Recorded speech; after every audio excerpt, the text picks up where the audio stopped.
చర్చికి వెళ్తున్నాడు, ప్రార్థన చేయకపోవచ్చు, హీ హావ్ దట్ రైట్.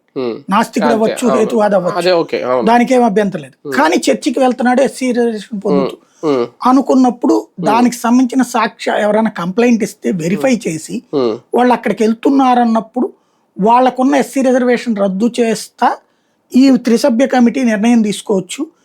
ఈ నిర్ణయం ఆటోమేటిక్ గా ఆమోదం పొందుతుందంటూ అసెంబ్లీలో చట్టం చేయాలి. అది బీజేపీ పాలిత రాష్ట్రాలు నడుస్తున్నాయి. అంటే ఇట్లాగ కమిటీలు వేయలేదు, వాళ్ళు అట్లాగా కంప్లైంట్ వస్తే వెరిఫై చేసి చేసేస్తున్నారు, రెవెన్యూ శాఖ చేతనే చేసేస్తున్నారు. మనం ఇక్కడ కొంత లిబరల్ గా ఉంటాం కాబట్టి త్రిసభ్య కమిటీ వేసి చేస్తే చట్టపరంగా యాక్షన్ తీసుకోవచ్చు.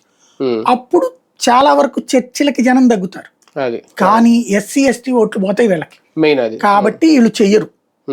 చెయ్యాలి అనుకుంటే నేను అందుకే అంటుంది, 2 రాష్ట్రాల్లో బీజేపీ పాలిత రాష్ట్రాలు అయితే అప్పుడు ఇట్లాంటి ఒక కమిటీ వేసి యాక్షన్ తీసుకోవచ్చు.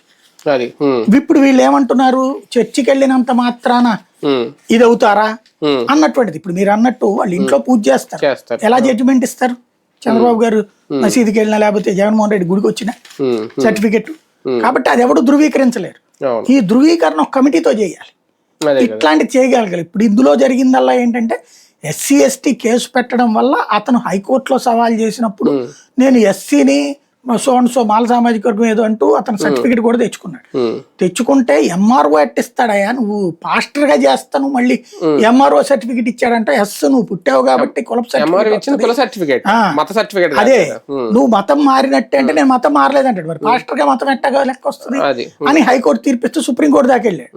ఇప్పుడు దీంతో తేలింది, కానీ మిగతా క్రిస్టియన్స్ ఎవరు కన్ఫర్మ్ చేస్తారు? అదే కదా అంటున్నాను, దానికోసం ఒక వ్యవస్థ అయితే రావాలేమో. రైట్, చూద్దాం.